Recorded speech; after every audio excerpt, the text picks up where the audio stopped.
I love movies.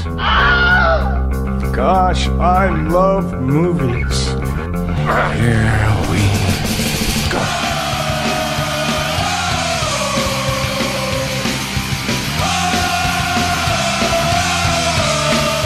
All right.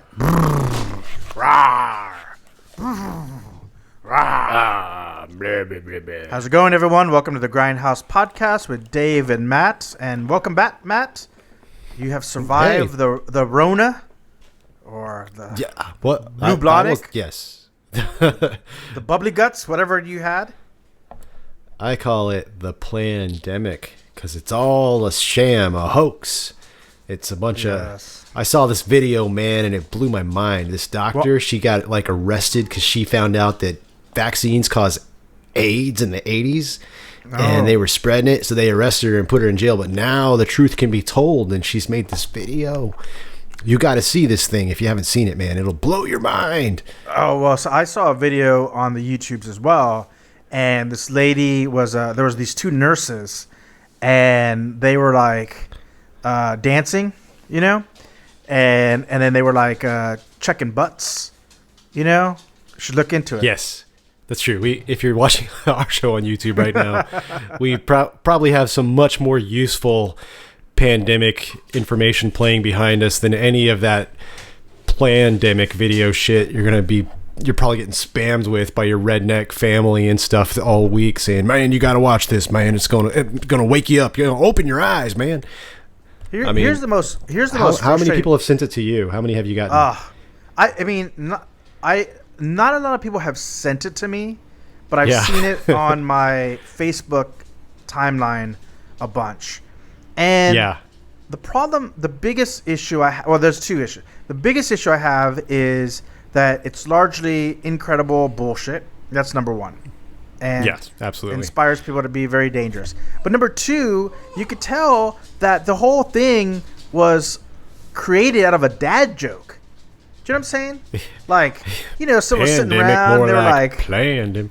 Yeah, exactly. Fucking stoners on 4chan, they're like, you know what rhymes with pandemic? Plandemic. I was waiting. Here's what I'm mostly disappointed by? What's that? That someone didn't think to tie in flan and call it flandemic. Yes. But way better than plandemic, because I love flan. And well, now there is very possible that joke. There's a lot of coronavirus jokes, COVID-19 jokes from other cultures that we don't get here in America. That's true.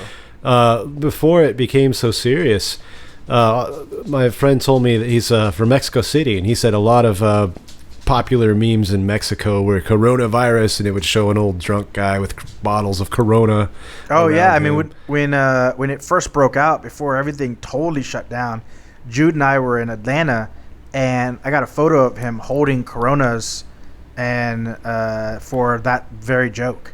It's all fun and games back then. Jude is also a dad, so that's an appropriate joke. There you go. It was Jude. Very appropriate, and unfortunately, someone took what should otherwise have been a dad joke and made a very dangerous video that a lot of people are not only falling for, but exhausting me by endlessly texting me.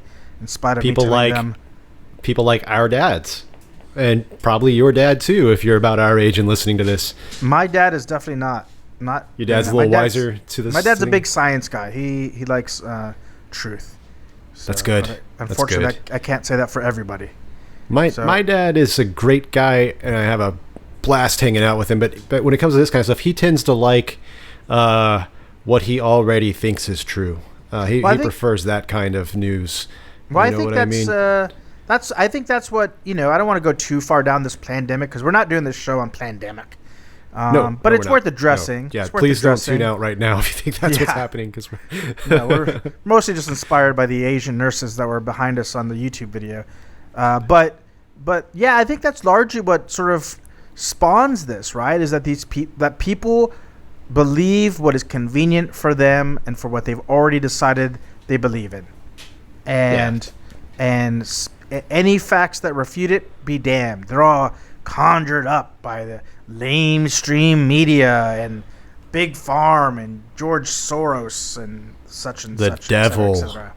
And the Yeah, that's devil. one Let's step away. admit it. Let's admit it. I mean, because it really is. They don't like to go to the logical conclusion, but like for a conspiracy on this scale to actually work and play out, you kind of need some supernatural CEO. Well, yes, they're Don't very you- good. These CEOs are very good at like orchestrating millions of people without a single flaw, except for these one or two freedom fighters who make Well, it. no, to YouTube. I'm talking about the chief evil officer, the CEO from below. That's what I'm talking about. I'm saying like That's great, dude. in order for this to work, like, because otherwise, what do you have? You have like nurses and Doctors. Scientists. epidemiologists. I mean, people who don't. Well, I'm saying, well, doctors sure, but like most of these people don't make a lot of money. So like, why would they be in on the conspiracy? Oh, I see. Because they're demon possessed. I mean, that's the only way that this works. You can't otherwise. But they don't like to go to that part where they admit that, like, everybody, this is the devil causing it all. You know, Right. they'd rather say Bill Gates or something. But Listen, in the end, I mean, you need a devil for this to work. Don't you think that someone is missing out on making that their wrestling gimmick? The You know, CEO from down below. Yeah, Yeah. chief evil officer, like the Okay. Undertaker wearing a suit and tie. You know, I mean, I think you're talking Kane's territory, man. Didn't he? I guess. You know, Yeah, I guess. he yeah, he could do it. became He could pull it off. corporate. Well, because he was Kane, and he had the Kane the wrestler. He had the red mask. He was like some kind of Yeah, evil yeah. demon guy, and then he became corporate Kane, With a where he mullet? wore a dashing pair of suspenders and like slicked Oh, his hair yes. back, kind of like As a buzz cut. Yes. Same. that was it a buzz cut? Yeah, I thought 'cause remember when I he thought was he had a little moose. no, in when it. I thought when he was the Monster Kane, he had like that weird like shaved in mullet. Do you remember that? Like I remember like the they mask, shaved a but, they yeah. shaved a like a Hulk Hogan haircut into him, and then Ah. and then shortly thereafter he buzzed it all off, but he had to razor the front part to look like he was balding when in fact he's got a full head of hair. It's That's commitment. amazing. That's It's like commitment. Hulk For years. Hogan was such a popular, dynamic wrestler that bald top with the long hair The ape crown, that is the ape drape with the little chrome dome mix combo that became so popular that other wrestlers with full heads of hair began to emulate that. That's Right. incredible influence. Intentionally balding. Yes. I don't think for me, I don't know. I do consider that if the rest of it ever goes, I've got kind of like a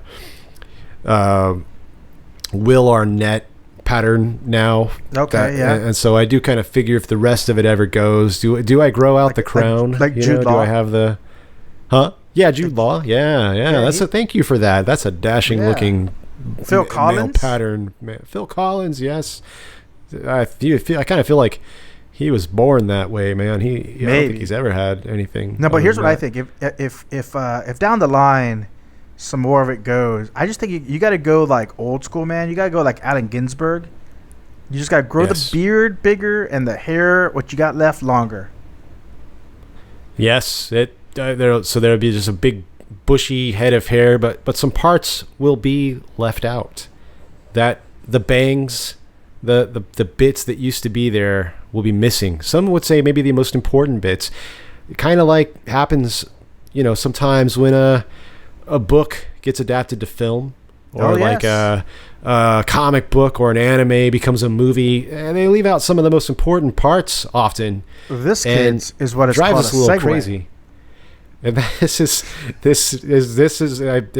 I think this is what our show's about today. Yes. You kind of gave me a briefing, and I'm trying to. What's your but idea? I didn't know if we were doing it. We're doing it. We're doing Yeah, it, we're doing folks. it. We're doing it live. Tonight on the Grindhouse, it's when adaptations leave out your favorite part. Yes, and I know that we promised that we would do the episode that ran afoul Skynet, but there's a lot of questions from you guys today, and so maybe we'll get to that topic another day. But today, we're gonna, Matt, you had a great idea. You were missing in action last week with the bubbly gut Rona plague, and we figured it would be a good idea to talk about some other really important pieces that are missing from a total work. An adaptation that gets translated from either comic books or from books, and typically from the the big screen or the silver screen, and why they maybe we can talk a little bit about why the filmmakers opted to ignore and cut these pivotal characters out, or try to make sense of it, heads or tails. People are confused during these times, and I don't want to. If people are getting their information from the internet, from YouTube, then hell, why don't we put out a YouTube video to educate people as well? I'm Dr. Oscuro. This is Dr. Laserhands, and we're here to tell you about missing characters from film adaptations. Well, Dave, why don't you start us off? I'm sure. Yes, I think you should hit him with a really cool horns. Little, something. Yeah. Oh yeah, like a slide guitar. Missing in action. I like it. Okay. Or maybe I'll just leave that part. Just acapella. Yeah, man. All right. Like a little go ahead. Little jazz, little scat. Yeah, little scatting. Yeah. Okay. So my first one, we talk about Shudder a lot, but you know what? Hold on. Let me pause for a second because I mentioned big screen, and if you're watching on the YouTube, you'll notice that we're in a celestial heaven, and there is in fact a big screen behind us, and a small screen for that matter. And we want to just take a moment to thank Big Screen, the VR app that we have appropriated for our own selfish needs. We want to preempt our gratitude to them before they haven't even found out we're doing this. Right. So maybe they'll give us a sponsorship. maybe we should Screen. Stop being shy and actually tell them we're using their software. I'm going to tag them. Listen, Big free Screen beta software. We are an international acclaimed, highly listened to podcast. And you should sponsor us by giving us swag, and whenever this becomes a paid app, free membership.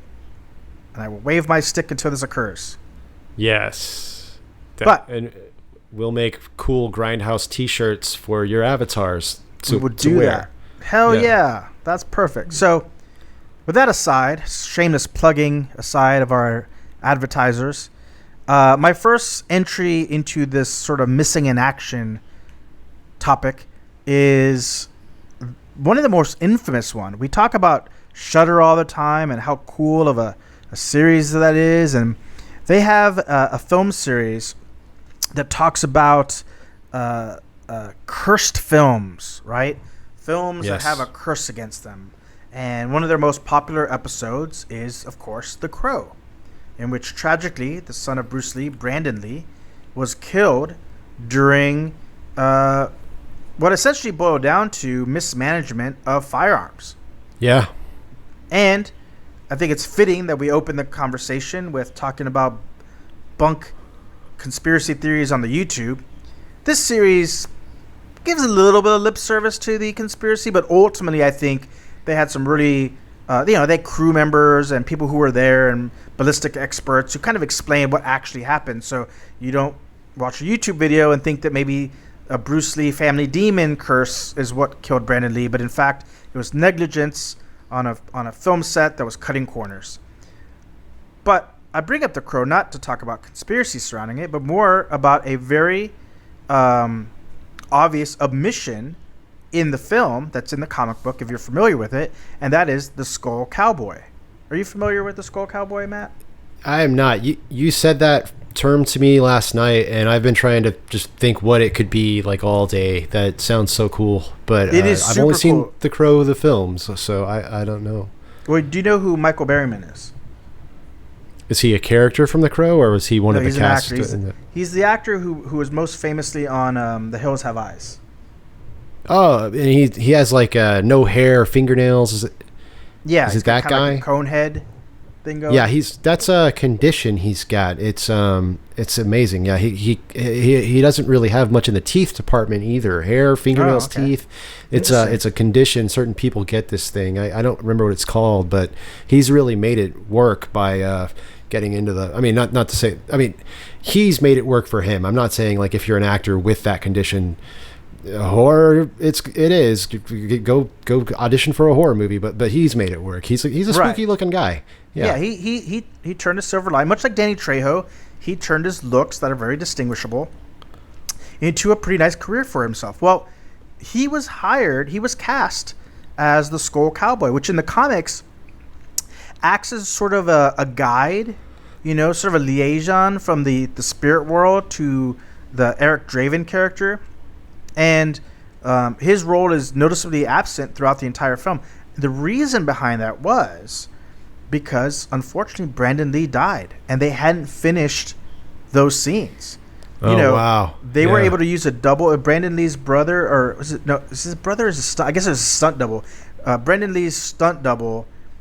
They made a mask of Brandon Lee, and the stunt double wore it for a lot of the shots, and then they used some like cutting edge like CGI and creative editing and various other techniques to sort of fill in a lot of the gaps. A lot of the characters in shadows and etc. But most of the scenes with the Skull Cowboy were meant to be shot in the last week of production, and unfortunately, he was dead, and you couldn't fix those scenes. You couldn't doctor them, right? No amount of movie magic would have made them look right. So they had to scrap the entire character and kind of recut the film around his presence, which obviously still works because it's an amazing film. But those people who are familiar with the comic, have often asked the question where the Skull Cowboy was, and I'd always heard it had been cut, but never really known why specifically he'd been cut until I watched this documentary of cursed films on Shudder. Man, and so is he just a skeleton in a cowboy outfit? Is that the kind of basically, yeah. And it looked they showed some stills, like, because I think he'd maybe done one scene. Like, they brought him in for like a scene or two early in production, and then he was supposed to come back, which was kind of a weird thing to do. But like, there were test photos of him in the getup. It looked fucking sick. It kind of looked more. I mean, like, you got to think of his bone structure, right? Yeah. It gave it a very. It would have made the film feel far more horror movie than I think it does currently, right? Whereas now it kind of feels like a gothic drama. I think the inclusion of this very tall, very creepy Skull Cowboy. I mean, there's no way to describe it. Like a skeleton in a cowboy outfit, with his performance. This eerie sort of person who's tracking Eric Draven and letting him know, like, the end is nigh, man. Like, this run will end badly for all. Would have given the film a completely different feel. And obviously, again, it does work as is, but it would have been cool to see that version. And I'm not a huge fan of reboots, and I've often gone back and forth as to whether or not The Crow was one of those films that should just be omitted from the constant reboots that Hollywood does. But because by the nature of the situation, it was forced to cut a pretty pivotal character, I wouldn't mind seeing another version that was a little truer to the comic, Like, if you're going to do a reboot, and there's already a really successful movie out there, but maybe deviated from the source material, I feel like that's not so bad because, for people who really love the source material and didn't feel like they got it on screen, no matter how good the film might have been, I think it is, it at least gives a legitimate reason as to why to reboot something. Absolutely. Yeah. If it's already something based on something like a comic book or that's hard to adapt to film in the first place, it's not even so much like a reboot as just reinterpreting the source material and doing it again. Yeah, I'm totally fine with that kind of thing. I think it's just more like the films of the 80s that just were meant for that time, that just make sense in that sense. Like they took a Heathers a couple of years ago and like made it like a TV series or something, or a TV movie. Yeah, it was I don't even remember that. It was weird. It was very progressive, which was cool because Heathers is not as much of a woke film by today's standards, but it was terrible also. So listen, don't do that. Don't just take a movie and be like, this idea, I'm just going to use this idea again. But like, yeah, if if you think someone had to leave some source material out, someone adapted something, give it a try. By the way, I just hate to keep rambling, but dude, remember how many people were the Crow for Halloween like over the years? I know you did it. I did it. No, I don't know if I've ever gone as the Crow for Halloween. I thought we all went out one night and you were like the Crow or something. That's actually just how I normally dress. Just like that was like Tuesday. But Yeah. think of how many people would have been the Skeleton Cowboy or Skull hell Cowboy. yeah. Skull That would have Cowboy, been man. a popular That'd be one, cool. man. So yeah, they were needs talking to about happen. remaking it with Jason Momoa a few years back, but then I don't know what happened. Fell apart. Yeah. I guess might as well wait till you get it right. Well, I have a Jason Momoa project that I'm Oh. going to segue into that. I think I know which one you're going to go with, but go ahead. Well, yeah, I mean, because it's like the number one source for things that were different from the book, and we've done shows about it. We did like 4 shows about it. we did like a series about it. But, I couldn't let it go. That's on me. But there's like one 4 weeks in a row. I was like, I know in it was defense on of. you. Yeah. But there's one character. He's very minor, but I freaking loved him, man. And it's okay. Yeah, but there's no space for him in the show, I guess. He was an unusual character, but his name was Strong Bellwurst, and he was this pit fighter. You should let people know what show this is from. Oh, Game of Thrones. Yeah, of course. Sorry, I didn't say that. Yeah, Game of Thrones they did a great job of the series. We all liked it, but there was this one character, very minor character that was but he's in there for a while. He was one of Daenerys' traveling companions, and his name was Strong Bellwurst, and he was this large, fat pit fighter guy that wore this like tiny chainmail vest that was barely armor, kind of like a female character's outfit in a fantasy video game, like that kind of armor coverage, just Did he arch his back a lot?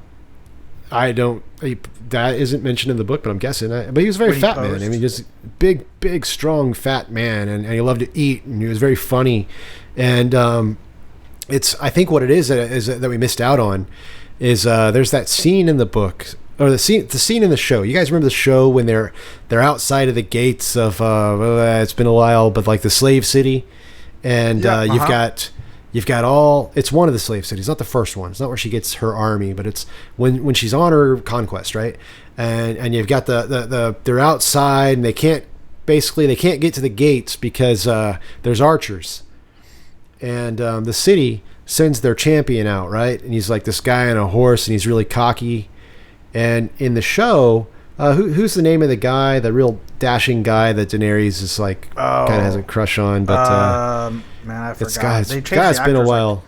I know we're not like we got super into that show, and then we just haven't even thought of anything Game of Thrones in like a year now. That guy just disappeared too, because like they introduced him, and he was like a really cool. I mean, he didn't look like the description in the book, but like no, they first cast. They made him look real rogue, like rustic rogue guy. Well, in the book, I think he has a purple casting, beard or something. The first casting was like a really pretty boy, like he looked like he was a romance novel model, and then they replaced him with a guy who had that more rustic look, had the beard, kind of looked like the hot dad in the neighborhood, at the PTA meeting.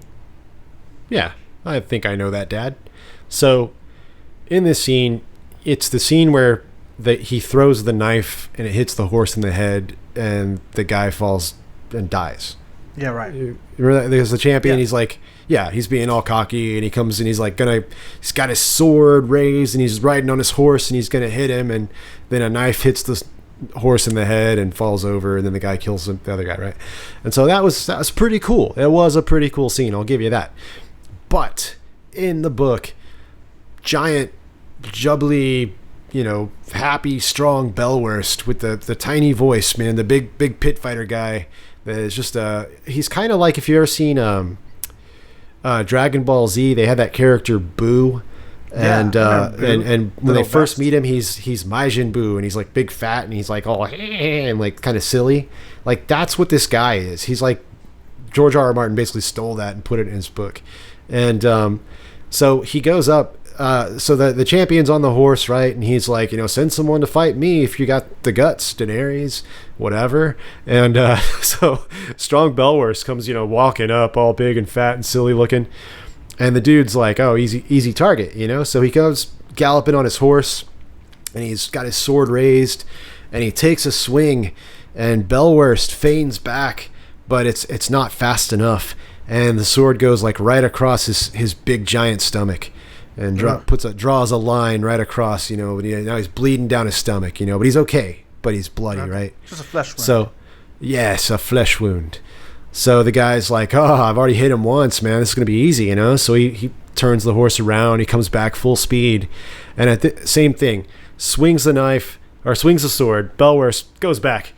But this time, Belwurst with the little curved sword right across the horse's legs, man. Knocks the whole rider off. And the horse goes down. Rider falls off. Belwurst goes, takes his head off, right? It's awesome, man. And so then he comes back. And this is why it's like, oh, this dude rules, man. Because it's like he comes back, right? And he's like eating these figs. And Daenerys, you know, she's a little concerned because she lost her husband to a similar flesh wound. You'll remember that whole mess, right?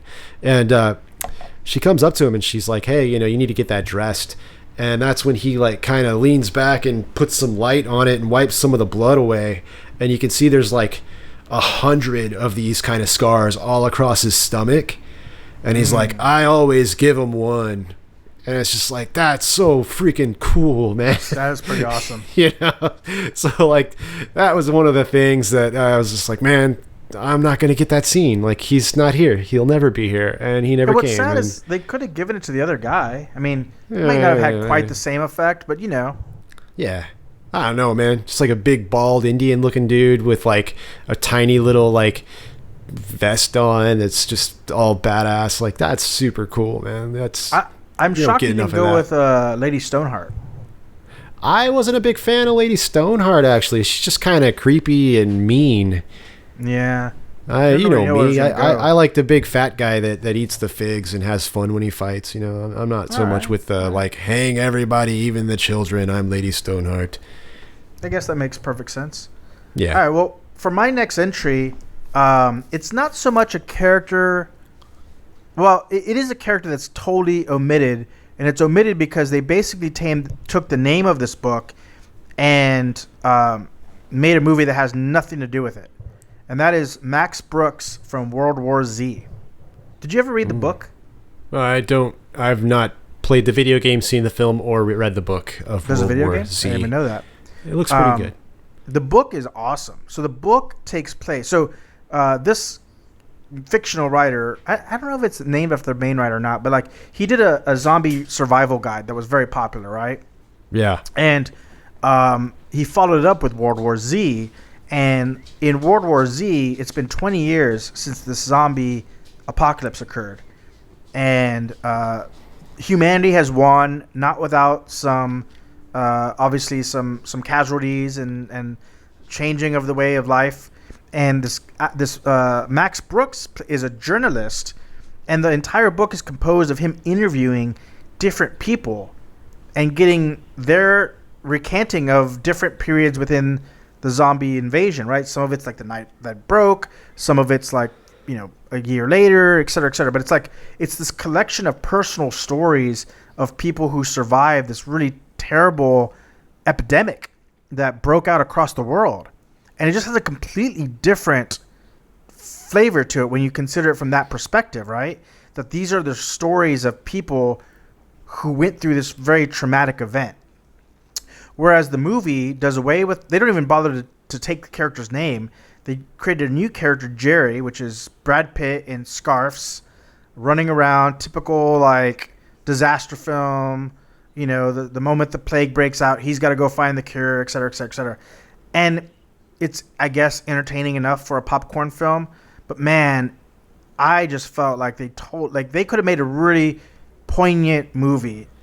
Especially when you think about the world we're living in today, right? Oh, yeah. I'm talking about pandemic.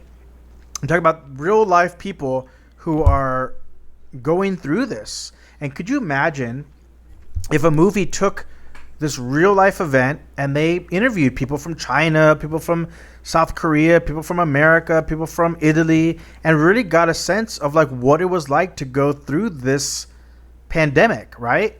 And not just like right now when we're in the midst of it, like in a year from now when life has changed, or 5 years from now when life's getting back to normal, whatever it may be. And that's kind of what this book did, but with zombies as the device that opened to, you know, this world up. And the movie did away with not just Max Brooks, but the entirety of that premise. Huh. Yeah, that sounds like a real short-sighted. Why do you think they would do that? Why would they just leave out this really cool thing and narrative device that obviously anyone who read the book would be seeing the film to get that experience? Yeah, I don't know. I mean, I guess if you think about it, like, they just wanted to make a big blockbuster, and a guy going around and interviewing people doesn't necessarily lend itself to that. But and maybe they're right. Maybe you don't get that big summer blockbuster from that device. But you know what you could have done? Life of Gale. Have you ever seen that movie? I have not. It's Kevin Spacey and Kate Winslet, and it's about a UT professor who is charged with sexual assault. No, he's not charged. He's accused of it, and he loses like his position at the university, what have you, and the whole movie takes place around him on death row, days from his execution, and he calls a reporter played by Kate Winslet to tell her his story. Yeah. And while he's telling her his story, she's also like investigating it, and it turns out that there's more to this story than you think. That he's been accused of murdering one of his colleagues, but there's just more to it than that. And it's a really engaging film, and it really shines a spotlight on the death penalty, right? And gives you a perspective on whether or not the death penalty is a good thing or not. And it used the device of interviews as a way to tell that story. You could also look at like Silence of the Lambs, which is largely Clarice and Hannibal talking. So I thought it could have worked, but it's a totally different movie if you do that, right? It's really more of a drama, maybe a little bit of a thriller, maybe even a horror film to some degree, but it's not a big summer blockbuster where Brad Pitt runs and his hair is immaculate, right? And you have lots of CGI and explosions. Like, it wouldn't have been that film, so I guess that's what they tried to make. I mean, I think the success for a while, at least, of The Walking Dead, all the spin-off shows, we see that like zombie is a drama vehicle now. So I think they should have done that. I agree. I haven't seen World War Z. Maybe it's good, but I didn't have much interest in it. So it's exactly what you're expecting. Yeah. The ending is like lame. Well, my next one is probably it's going to be the origin story of Big Daddy. Okay. Big Daddy is Nicolas Cage's character from Kick-Ass. And we love Nick Cage. Yeah. You've seen Kick-Ass, right? Of course, yes. Yeah, it's a great film, and it's based on a comic book, and it's a fun comic book. But man, there was something that they just left out that makes the character, because Big Daddy, he's like kind of like this generic Batman. He's like a dollar store, not dollar store, but he's like a cheaper Batman. He's what he is?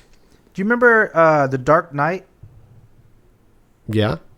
Okay. Do you remember the very beginning of The Dark Knight when Scarecrow is trying to do a drug deal with like some Russians with dogs, and then these dudes show up, and he's like, "That's not Batman," and then like the real Batman shows up, and then these dudes, it's revealed these are just like some vigilante guys like dressing up like Batman with like, fucking umpire pads and shit, and he's like, "What makes you different than us?" And Batman's like, "I'm not wearing hockey pads." Well, you're not too far off, because like that's Big Daddy. But not in the movie. That's what I'm saying. In the movie, he's like he was a cop and his wife was killed and he had to get revenge. So he trained and he saved up all his money or something. I don't know where he gets his money, but he buys weapons and he trains his daughter because he's sick of that crime, And it's like it's a typical origin story from like a comic book. It sounds very generic, which is cool because it's like a tribute to that kind of comics. But what they leave out is generic. Well, yes, but it's supposed to, because that's the thing.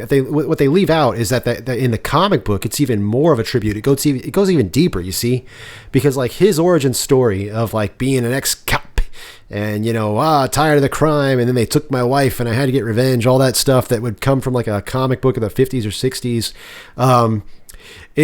It's all made up in the comic book, and it's really cool. It's like what we find out is that Big Daddy his origin story. Yeah, his wife died, but I think she died of like natural causes or something. And like in the end, his origin story is that he was the ultimate comic book fan, that just like your guys from Dark Knight that wanted to be like Batman. That's what he wanted to be. So he started training and like saving, and he has a lot of money to buy, because he has like some fancy weapons, like him and his daughter in the book, in the movie, and but the way he pays for them is he sells off these very rare comic books that he's been collecting his whole life. He's like the ultimate comic book nerd that goes so far into it that he becomes a sort of which is the whole theme of Kick-Ass, is all these like nerdy people posers. wanting to do more. Well, not posers. I mean, yeah, but like, I mean, heroes. Well, I don't know. I mean, they don't have powers, but they want, they want to do something. Vigilantes, I guess, but vigilantes because of, not because of they got to do something about crime, but because they have a draw. They're drawn toward these comic books, and it's both really, but like. What you eventually find out if you follow the comic book to the end is that when Big Daddy dies, his like special suitcase that he'd been carrying the whole story that you never got to see was full of like Superman #1, Batman very expensive books, and he had them all, and he was selling them to fund his vigilante Batman fantasy, which is just so much cooler than just making him a generic ex-cop hero, but which is his origin story that he tells people in the comics. But in the movie, they made that his actual origin story. I don't know. I just think they really missed out on an opportunity to just like really give everybody a nice twist, and like something that would just really make us appreciate the what the movie was trying to, what Kick-Ass tries to do, of that like there's a comic book hero in all of us kind of thing. Do you remember the scene? Do they acknowledge that comic books exist, like Batman exists in the world of Kick-Ass? I don't remember if they do or not. They probably do. I would assume so. Because it's been a while though. The end scene right as Big Daddy dies is him instructing Hit Girl to do this move, which it's a little hard to make out because he's screaming the whole time and he's being Nick Cage. But what he's telling her to do is a scene from a comic book. It's like a scene that Robin does in a comic book, and that's what he's instructing her. Like that's how he's instructing her. Like use this thing that was done in whatever Robin doing X Y Z. Yeah. And so like that doesn't make sense. So much tighter. Yeah, that doesn't make sense if an ex-cop is just like, oh, by the way, I happen to be telling you some scene from Batman, but like, yeah, that's awesome, man. That I don't know why they left that out. It bothers me. That one really stuck with me, man. Yeah, all of Mark Miller's adaptations, I feel like remember Wanted? Didn't see. I don't think I saw Wanted. That was with the curved bullets. Remember? It came out before Kick-Ass. I remember the trailer that was like "Curve the Bullet." Yeah, it's like the one thing they took from the comic book, because the comic book is based off, like the lead character is based off of Eminem. He looks like Eminem. And I think the female character that that Angelina Jolie plays is based on Halle Berry. And it's a far more cynical story when you read it in the comic book. Like, they're supervillains. He's the son of a supervillain. And they changed it to like this ancient order of assassins. And it's like the only thing they really took from the comic was the curving of the bullets, which is just ended up being really lame. But like Kick-Ass was like a little bit better than that, but like they kind of left some of the special sauce that makes a Mark Miller comic when they adapt these, kind of sanitize them a little bit. Yeah. Well, what else you got? These gentlemen are, if you're watching the YouTube channel, these gentlemen behind us are... They're grooving, man. They're getting down. They're grooving and looking great, looking good. I mean, that's how they stay lean for the most part. During this quarantine, is doing exercise. I do this exercise every morning. Yeah, works for me too. Fit, keep my abs, keep my immune system up, so I don't have to wear a mask per pandemic. Okay. And if you've seen the film Plandemic, they left out a bunch of facts and that's what's missing from actual Plandemic. science. Actual science and facts. Oh yeah, and the true story of how that lady got arrested for stealing a laptop and a bunch of documents from a university, and not because she went back for her red stapler. That's what actually happened. That's right. They kept moving her. They kept moving her desk like 3 times, and then eventually they moved her desk to the basement, and then they fired her. They weren't paying her. Then they fired her, and she went back for her red stapler. Oh, Milton. Yes. All right. Well, I've got one more, and it's hard for me to explain why I feel like I miss him from this story because I don't actually know what his role was. But Tim Roth of Pulp Fiction fame and The Incredible Hulk, and I think he played. Didn't he play Vincent Van Gogh? Me and Theo, I think was the name of the movie. Anywho, he's a very amazing actor. He was cast in Once Upon a Time in Hollywood, and subsequently cut. And so we have no idea what role he played, but he made the credits, and there's a notation in the credits that says he was cut from the film. And I'm just sad because I love Tim Roth as an actor, and I love that his collaborations with Quentin Tarantino, and that movie is really good. And I just feel like he would have added something really awesome to the film if his role had not been cut. I wonder what was the character going to be. We don't know. We should speculate. Nobody knows. Maybe I'm Tim going to say Roth that he was knows. I'm going to say that Tim Roth probably played like a YouTube scientist. It's kind of my thoughts. I'll bet he was English, whatever he was. I'll bet he was like really Yes, in company English. and He was a whistleblower. Maybe he played Nixon. Wait, when is that movie set? No, it's before like Nixon. 74 or so. Oh, was it before? Yeah, 69. 60s? 69. Because of the All right, Manson yeah. murders. Right. Oh, yeah. Well, who could Tim Roth have played? Let's think. Who's a character in the movie? Well, he's gotten a bit older now, so maybe someone in the late 50s, you know. Yeah, he's still fit, though. Still formidable. Still looking good. No, I don't know. Let's see. Like, he might not have been English. Well, who was someone famous at the time? Rip Torn. Just Rip total Torn. screw loose. Like, Rip There you Torn go. going crazy, man. I could see that. You ever seen that video that of behind the scenes of I think it's Norman Mailer and Rip Torn like fighting on a movie set? Dude, like Rip Torn was freaking crazy. And you guys know Rip Torn. He was in like Larry Sanders Show and Freddie Men Got in Black. Fingered. I know he's in a bunch of awesome stuff. He was in Men in Black. Men in Black. There you go. Yeah, tons of stuff. But like young Rip Torn was just a freaking cannonball, man. A total psycho. I'm pretty sure old Rip And, Torn like, was also a cannonball.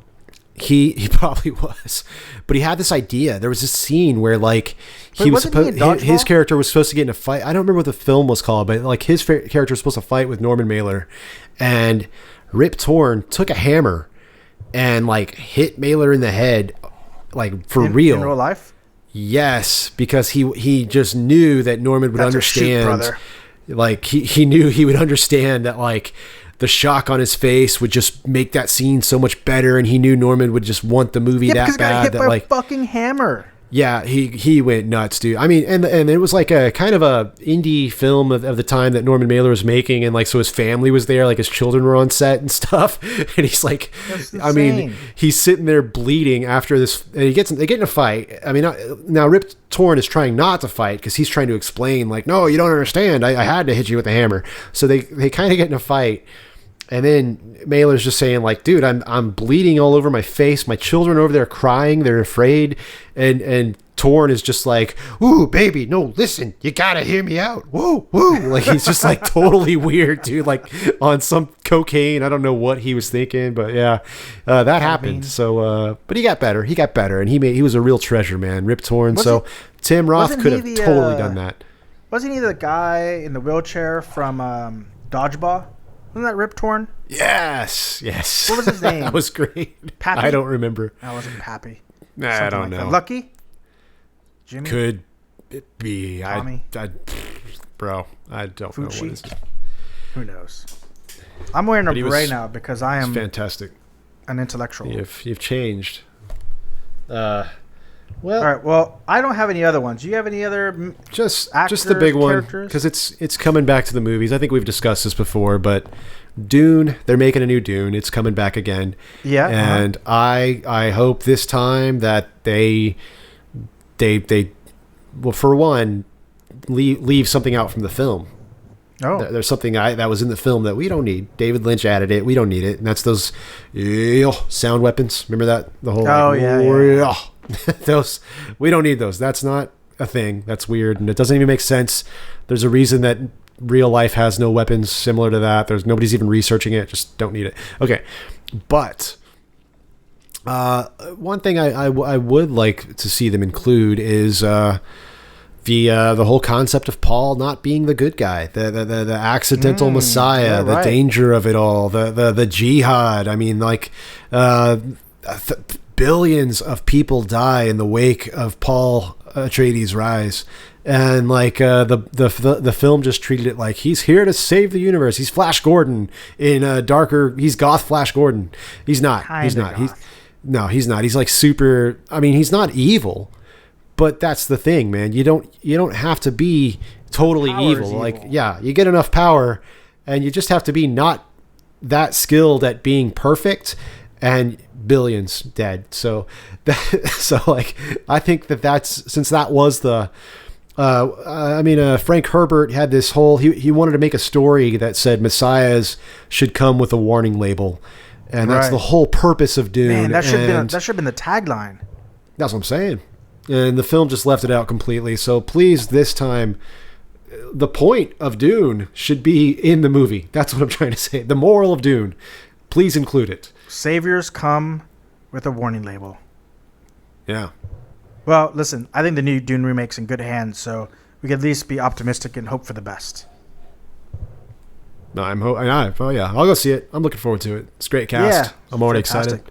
Yeah. Great director. Directed Blade Runner 2049 and Arrival. Not too shabby, yeah.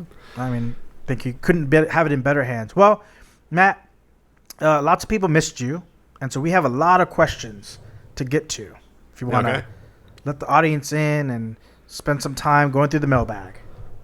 Yeah, that sounds good. Yeah. Questions from Crypt. Sam Blair asks, if you could hire a horror icon as a bodyguard for a day, who would it be? Okay, right, yeah. So some of these guys, because bodyguards, like they're by you, like they're in the car with you and stuff, right? And I mean, anyone who's designed to protect you, right? But what I'm saying is, like, some of these guys, man, not too big on hygiene. Like even even Pinhead, man, he's got that tight leather suit on with like blood and sweat in it, and I mean, well, it's got some openings for breathability. It has some breathability, but standing near Pinhead, it's not a pleasant smell. Like if he in the car with the windows up, it's gonna be difficult to even have him. So like even his cool chains and stuff, I'm like, nah, dude. I do think though maybe like. Actually, now, going down that wet road, hell, power, fire, chains, all that, tight leather suit. I feel like Spawn might not stink, which is weird. I know it's ridiculous. Like he hangs out with homeless people. Like not to say anything about the homeless, but like he's homeless. I mean, Spawn lives in an alley, but like, yeah, I feel like he's also got like a pizza face. Yeah, like the magic suit and like the heat and stuff. He's super cool looking. I think, yeah, man, I'd hang out with Spawn. Yeah, absolutely. Does that count as a horror movie? It's not that good of a horror movie, but I'll count it. Right. Yeah, me and Spawn, definitely. Okay. All right. Well, I'm actually not that far off from where you're sort of landing logically. Like I looked. If you think about like the horror icons that people tend to think about when you mention them, you think of like, okay, let's go down the list, right? Michael Myers. And Jason, because to me they're side 1A, 1B. They're slow moving, nigh unkillable brutes, but with mask. But they're very slow moving, and they don't really seem like if someone were to try to like throw a needle filled with vaccinations at me, like I don't know that they could move fast enough to like jump in the way and take the shot for me. They can't run. I mean, yeah, like no, So that's an issue. Also, not much in terms of conversation list. Do you know what I'm saying? Yeah. Which maybe is a good thing. I've never seen Jason go upstairs. I feel like escalator, stairs, certain things like that. Oh yeah, might have issues with that. He wouldn't know what to do. No, so I just have to disqualify those guys because of that. And then there's Freddy Krueger, who's awesome, but he's only available when you're sleeping. So he's like a good revenge guy. Yeah. But what happens during the daytime? He can't do much. Yeah, you're like. So that's an issue. You're like as you're dying, you're like, you're fucking screwed tonight when you go to sleep, man. My bodyguard's going to get you. I'll get you back. Yeah. So too late. Maybe if right before I'm about to be killed, my would-be assassin is daydreaming. Does daydreaming count? Can he come out there and daydream? No, you got to pass out because even the kid got attacked while she was sleeping in class once. But never seen a daydreaming victim. Never seen that one. Yeah. So see, I got to eliminate Freddy because of that.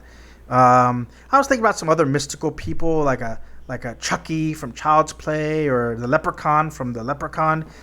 But again, same thing with mobility. They move much faster, but not great with heights. Right. Yeah. So as I go along the list, like King Kong or Godzilla, that just doesn't make sense.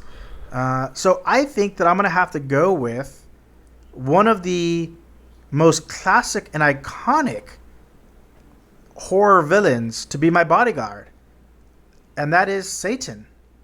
Okay. Because but it has to be who better? Like we've discussed in our episode, my favorite Satan. There's cinematic Satans are vast.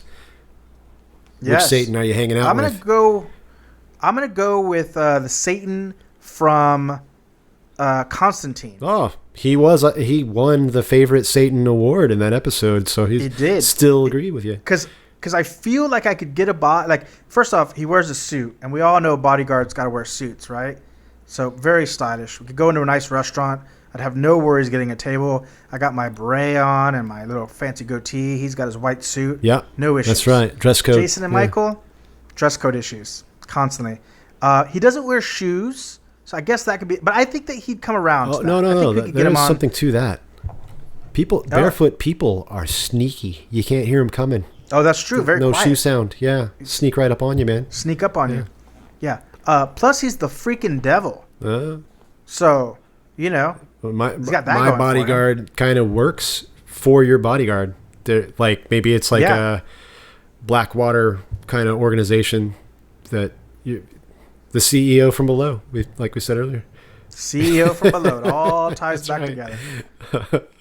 Well, all right. So those are our answers: Satan and Spawn. Thank you, Sam. Ramona Perez Trevino Whittington asks, if you each had to pick a movie that was most reflective of your life to date, what would it be?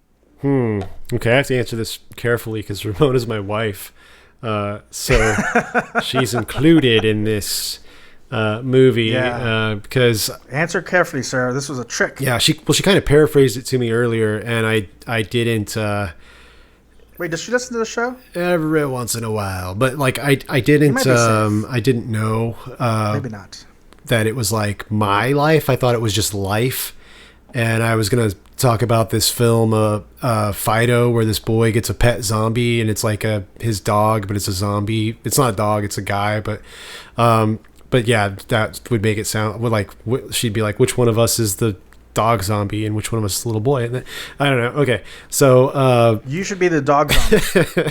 Yeah, obviously, but me. But I just because it was a good movie about people kind of living in a pandemic, a zombie one, but they're living with it, Sure, yeah. But no, I shoot now. What movie are we? Am I living? God, that. What's a boring movie that I'm living? Because I'm not. I mean, it's a little boring these days. Just working from home and sitting around. Yeah, true.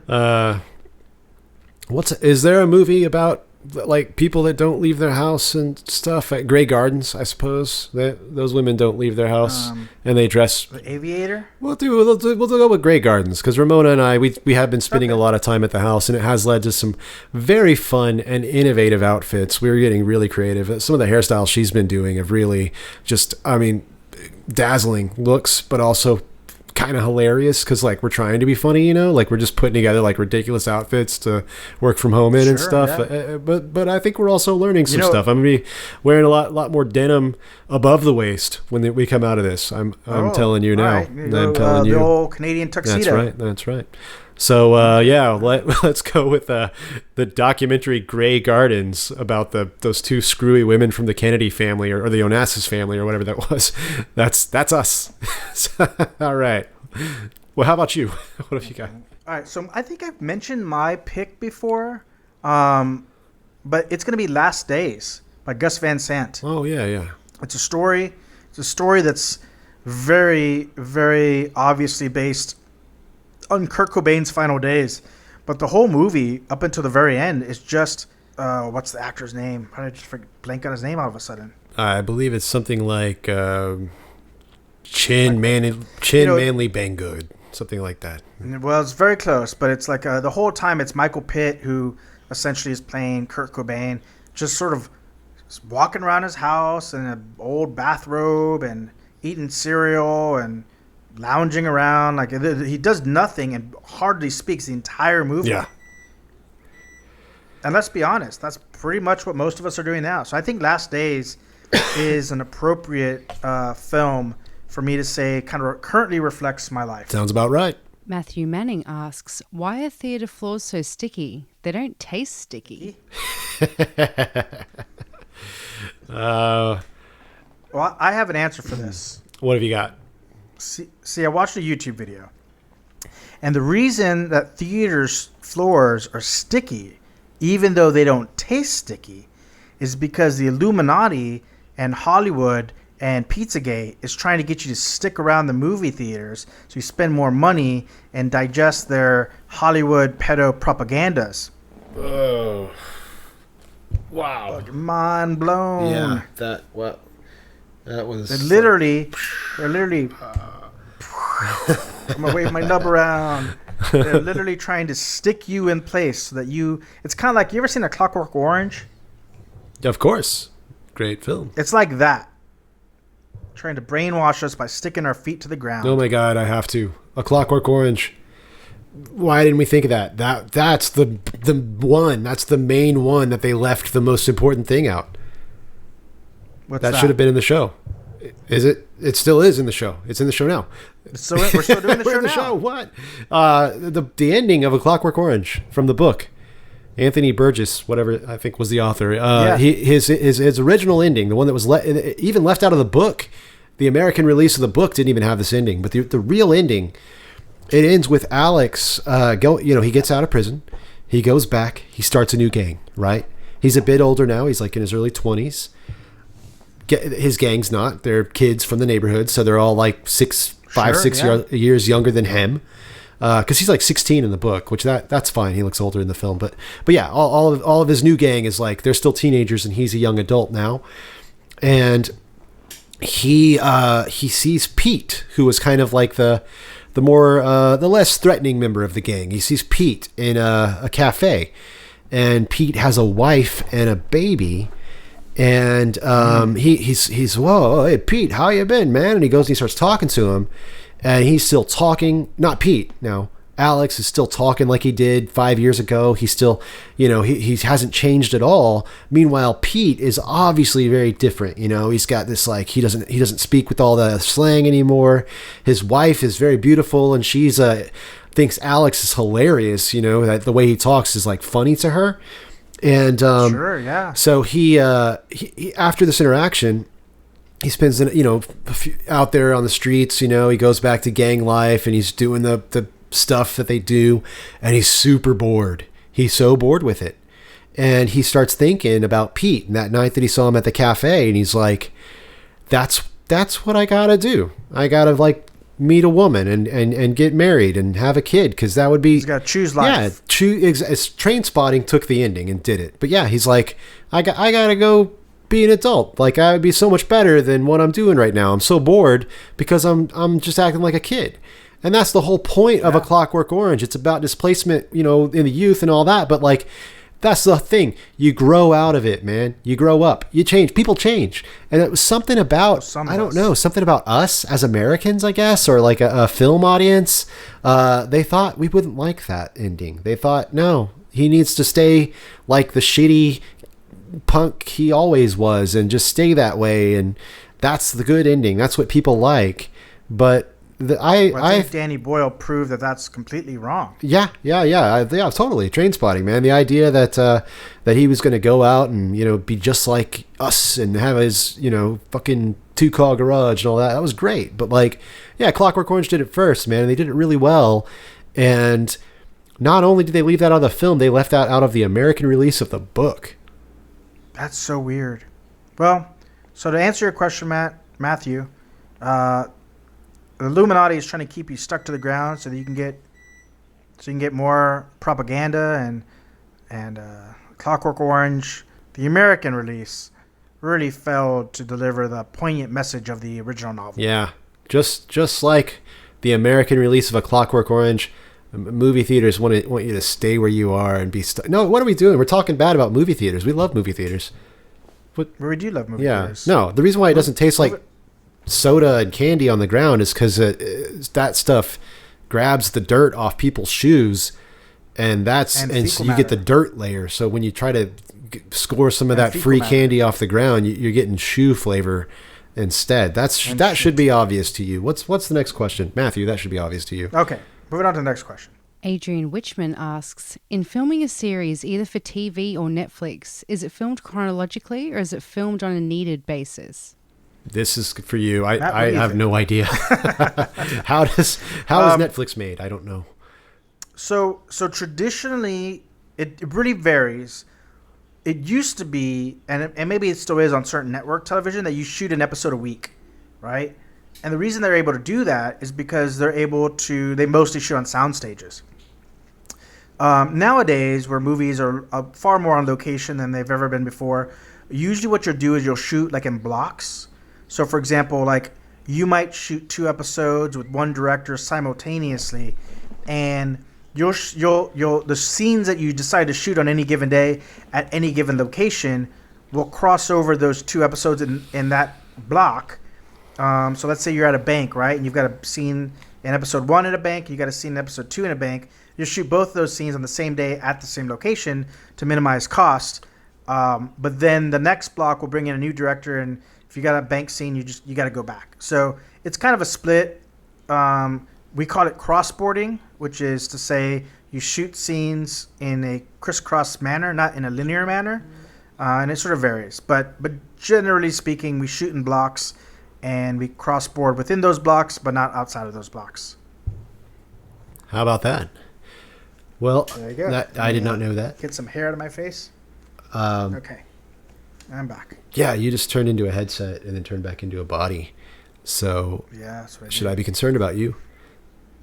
Nah. Oh, right. Should be concerned about this, whatever the fuck we're seeing on the YouTube channel. That's Star Wars. Yeah, something like that. Okay, next question. RJ Winberg asks, when are they planning on making a good movie again? Well, I think if you're watching us on YouTube, you're seeing a good movie right behind us. I feel like lots of people are planning to make good movies. They just don't know that they're going to fail at that. Yeah, well, let's address the elephant in the room. Right now, nobody's making movies, right? Yeah, good or bad. Yeah. But assuming that RJ is referring to more broadly than just during this current quarantine epidemic, there are lots of good movies made. You just gotta look for them. And in fact, if you want to see more good movies made, if you want to see more good movies that are not just sort of, we talked about World War Z and how there was just sort of, they took the book and they just made a crappy, like a subpar, summer blockbuster film. You could support that with your money, and Hollywood will make a lot of money, and they'll stick you to the floor to get you to watch it. Or you could search out some smaller films. Maybe they're not always in the movie theaters, but if they start making some money, then Hollywood will follow suit and they'll put those movies in the theaters. I think we've got a lot of questions about film after the quarantine. Yeah, and I think by just the nature of the fear of another wave of the pandemic happening, films are going to get smaller and faster. faster first off, and then that necessitates them being smaller in budget. And to your point, Matt, nobody sets out to make a bad movie. Not even Ed Wood or the Troma movies or Roger Corman. What? Everyone sets out to make Legends. at least an entertaining movie. Yeah, Those guys are legends. and we talk a lot about Danzig's Veronica or Tommy Wiseau's The Room. Everyone sets out to make a good movie. Just doesn't always happen sometimes for various reasons: budget, money, scope, experience, luck of the draw, talent. any number of things. Talent, yeah, sometimes it just comes down to not talent. And you could develop talent, but sometimes you just don't have, not Vision. everyone can be Rob Zombie out the gate. Yeah. You gotta have vision too. I feel like a lot of filmmakers they have scenes in their heads, but they don't see how it all works, and gets a little little messy. That's very true. Yeah. That's very true. So the good movie, to my answer would be, the good movies are out there, and you just sometimes you gotta do a little. You gotta trust yourself to search them out, and not just wait to be told what to watch. There is a rumor think, Matt? going around. Speaking of that good movies coming, there's a rumor going around that they're planning to make another Doom movie, but this one will be a good. With The Rock? No, but this one will actually be based on the video games, like much more closely. Maybe a TV show, maybe a movie. There's a lot of rumors, but apparently the most recent video game was so successful, and so that's somebody planning to make a good movie there that I'm excited about, because I love and Doom. we talked about Doom. Yeah. Dune, yes. and Doom. Dune. That's right. Dune and Doom, which sound similar sometimes when you say them fast. And what's his name? Christopher Nolan's Tenet. That's supposed to come out, I think, in the fall, I guess, depending on whenever we go back to real life. Yeah. So, yes, lots of movies potentially on their way out, and lots of movies attempted to be good all the time. Keep your eyes peeled. Yeah. Coming soon to a theater near you. Christopher Nedick asks, what is the likely impact of the virus and crisis going to be in the short term for film? Well, I think that it's very short term. It's going to be kind of like what's been going on with TV, where we're having this like Parks and Recreation or Parks and Rec. I don't know how you say that show, but they did an episode. Saturday Night Live has been doing episodes where it's like everybody's doing things from Zoom and webcam stuff. Like Parks and Rec, they actually kind of wrote it into the plot, like it made sense. I think that that short term, we're going to actually have there's probably some really creative people out there right now trying to figure out how they can make films where everybody films themselves and no one is near anybody. And I think that's probably going to be a lot of those projects coming in the short term. And then maybe never again after that. Maybe that's it. Who knows? It could be a new genre. I mean, it could be a new thing, man, like a new art genre, art house. I don't know. Could be. Yeah, new thing. I've mentioned it before. I just think the films, the need to shoot a film fast is going to become all the more important, which means that you should be getting a lot more smaller budgeted films, lower financially risky films, although potentially creatively risky films. You might see a rise of more $1 million, $2 million, sub $5 million films that get a chance that maybe otherwise wouldn't have, because they can shoot in 3 weeks, or they can shoot in 2 weeks. Tyler Perry shoots a whole season in 2 weeks. I believe it. That's insane. I've shot a film in 2 weeks. I've shot a film in 11 days. That's kind of the least amount of days I've shot a film in, and that's only 90 minutes. Yeah. So to think about a whole season of something, that's absolutely bonkers. Sounds but it can be done, I suppose. Miserable, just like this sleepless crunch where everybody's just getting sick and crying, and that sounds terrible. Don't do that to people who work for you. Don't make them do that. The other thing I've heard is trying to lower the number of hours that we're all together and lengthen the time of shooting and move it to the sort of quarantine. We all stay at the same hotel and we're all quarantined together, and you can't leave, even if you're shooting locally. I don't see that happening, because I just don't see it happening. So I think you're just gonna have a bunch of films have to shoot really fast, and that's kind of a bummer because the faster you shoot a film, obviously, the less everyone gets paid. Oh, right. For the most part. We're paid on a weekly or daily basis. So if you're only shooting for 3 weeks, that's less weeks of pay. But I guess maybe there'll be higher volume to make up for it. I don't know. It's hard to say. That sounds like more work, guess. less pay. That sounds sinister to me. I don't know. That's what like it video is. game developer companies do. That they just like, hey, no one gets to sleep, and that's not good. Yeah, I mean, I don't see that happening. I know that there's like an idea of that, but like I think you're gonna see projects that can be made fast take precedence. In the same way that during the writer's strike, you saw the rise of reality shows. Oh, that's I right. think you're gonna see the rise of films that can be shot really, really quickly with small crews that have a very mitigated risk. Yeah, all right. So maybe you'll see a little uptick in indie, hopefully. Fingers crossed. Edward Guadalupe Stigman asks, do you prefer actual film to digital, and do you think there are nuances to each medium, much like in music recording when comparing analog to digital or tape to digital?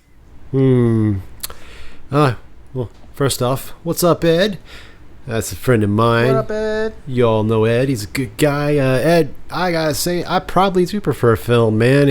I shouldn't be a snob like that and be like, But when I see some, Alamo Drafthouse is running the master on 70 millimeter or something, I'm gonna go. It's even though it's 8K films are out that look just as good and all that stuff now, but like, there's something about that, it was done on film that's amazing, and you want to go see it. I don't know. So yeah, I think shot on film, I probably prefer it, even though it's a very limited medium now compared to the length of takes you can make. The cost is crazy compared to what you can do. So yeah, I shouldn't, but I probably still. Well, no, you could do much longer takes with digital than you can with film. You can. Yes, this is true. You kind of can. It depends. So the way digital shoots is on compact flash cards. Yeah. Or hard drives. And they have or hard drives. So if you're shooting on hard drives, then yes. With the higher end stuff. It varies. CF cards tend to be of use because you can download them in real time. That if you shoot on a hard drive, you could shoot all day, yes, but then you've got to pay what's called a DIT, a digital imaging technician. If you remember when we had Justin Warren on the show, that's what he does for a living. You'd have to pay them for hours after set, right, versus having it done in real time. No, I don't get that because in my computer, it accesses like flash hard drives like way faster than it accesses like a compact flash card. So like it seems like a good solid state hard drive would be like the thing to shoot on these days. Yeah, I mean a lot of them do, but it's still not like you can't shoot all day. Usually you shoot like in 15-minute increments, of straight filming before the card fills up. Because you got to remember, like these cameras are shooting in such high resolution now, and it's raw too. Right. It's just a lot of data. Is it cheap? So yes. Can you shoot longer takes? Yeah, you probably can. And to some degree, you can see it more immediately, right? Because there's a lot of things you can do on sort of from a DIT perspective with coloring and what have you, and the color space is much grander in some ways. But if you're watching watching us on YouTube, as you can see, my avatar has a beret on, and I am something of a film snob. And the reality of it is, even though all but literally one of the films I've ever worked on has been shot on digital and not film, I just prefer the film, the look. There's a graininess and a texture, and a very famous director of photography, Roger Deakins, once asked, like, you can keep increasing the amount of data that's stored on through the lens, but there's only so many colorscapes that I can see. Okay. There you go. All right, I'm back. So anyways, apparently big screen, we love you, this but is a beta version of the program. It's logging me out. It's not ready yet. It's not ready. No, it is. It's not finished. I suppose. But like I said. All right. Yeah, sure. Like the excuse. It's the Illuminati. So as I was saying before, got kicked out of the room. As you could tell by the beret on my head, I'm a film snob, and I just prefer I just prefer the way film looks. There it is, Ed. Punk still sounds better on vinyl, I guess is one way to put it, yeah. Ruddy Anthony Salazar asks, I heard that Plandemic, the YouTube conspiracy video, has now tested positive for COVID-19. Can you confirm this information? I can, in fact, confirm that Plandemic not only contracted COVID-19, but also herpes. Because the same logic that seems to apply to mask must mean that people don't use condoms when they have sex. And therefore, I imagine that Plandemic not only has COVID-19, but by its own logic, it also has herpes. I don't know if it caught it, but that damn video is just as fucking contagious as the actual virus. It's spreading all over the place and everything. Yeah, annoying everybody. Mario Davila asks, did Netflix create the coronavirus to shut down movie theaters after the major studios campaigned against them at the Oscars? Please confirm this conspiracy theory. I mean, I told you, my wife put a puppy in the room with me, and so he's part of the show now. So, but to answer your question, Mario, listen, it's as credible a conspiracy theory as any other conspiracy theory. In fact, it's arguably way more credible because at least motive makes sense. All right. Next question, and let's get out of here before this dog bites my foot. All right, next question. All right. Taryn Conant asks, what is the first horror movie you would show your kid? Well, Monster Squad. I think that counts, and that's a good kids horror movie. Oh, that's a great one. 80s film called Monster Squad about a group of kids that fight all the traditional movie monsters, Frankenstein, Mummy, Dracula, all of them. Yeah. Werewolf, Wolfman. And we found out that the werewolf, Wolfman has nards. We found out what nards were. That was not a word that, at least Corpus Christi, South Texas, didn't have that word yet until that movie came down to us. Yeah. No, but we Taught did us after the word that. nards, and we had a lot of laughs. I still use that. I still use that term in the bedroom. So I'm going to steal an answer because it's so good. Our friend and of the show, Lance W. Lanfear, answered with Little Monsters, which is also a very good film to introduce them to. Howie Mandel. Howie Mandel of the Fred Savage. Ben yes. Savage. I think it was Fred Savage. I don't know. know. Well, Fred Savage was the main actor, but his little brother is played by his little brother, Ben Savage. Oh, right, yeah. Excellent. So anything with monsters in the title, and also probably A Clockwork Orange, maybe Antichrist, maybe I Spit on Your Grave. Oh, yeah. Any one of those would be perfectly appropriate for a newborn. Martyrs. Yeah. Cannibal Holocaust. Well. And there you go. I hear silence on your end, but I think that all that means is it's just time to put a wrap on it. Yeah, wrap it up. That means that I need to get out of ER right now because he's found something to tear up. So I gotta go. But look, there's wrestling on a boat. Yeah, we hope you enjoyed this episode of Grindhaus Podcast. It's good to be back. Thank you to everyone who asked us questions. We hope that we have enlightened you, confused you, tantalized you, sexualized you, emotionalized you. I'm Matt. This Thanks, is guys. Dave. The knocking sound is my VR headset hitting the microphone. And have a good day. We are out. Wear a mask. God damn it. Wash your hands. Adios. You're listening to the Grindhaus Podcast on the Plandemic Network. Please follow us on Instagram at Grindhaus Podcast and listen to us every Monday on iTunes, SoundCloud, Spotify, and now on YouTube.